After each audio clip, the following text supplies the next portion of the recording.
खानवा से चित्तौड़ तक बाबर और राजपूतों का आखिरी मुकाबला। गर्द-ओ-गुबार बैठ चुका था।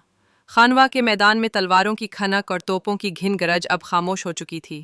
राणा सांगा खून में लथपथ अपने साथियों के सहारे घोड़े पर बिठाया जा रहा था।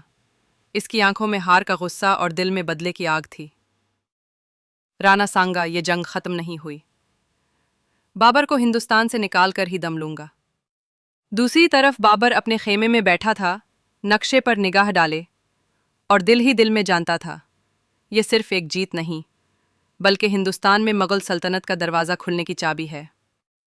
राणा सांगा ने दोबारा अपने सरदारों को इकट्ठा किया, मगर इस बार किस्मत इसके साथ न थी।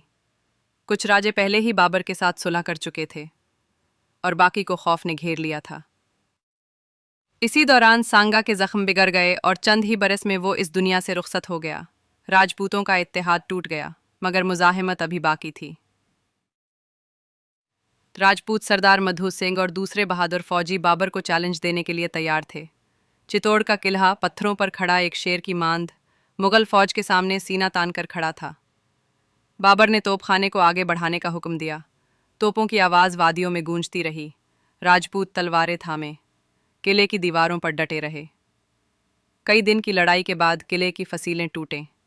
राजपूत औरतों ने जौहर किया, आग में कूद कर अपनी जान दे दी ताकि दुश्मन के हाथ न लगें। मर्द आखिरी सांस तक लड़ते रहे। बाबर अब मुगल सल्तनत का बिला शिरकत वेरे बादशाह था। खानवा और चित्तौड़ की फतूहात ने इसकी हुक्मरानी को मजबूत कर दिया, मगर इसका दिल हमेशा वसत एशिया के बाहों और दरियाओं में अटका रहा।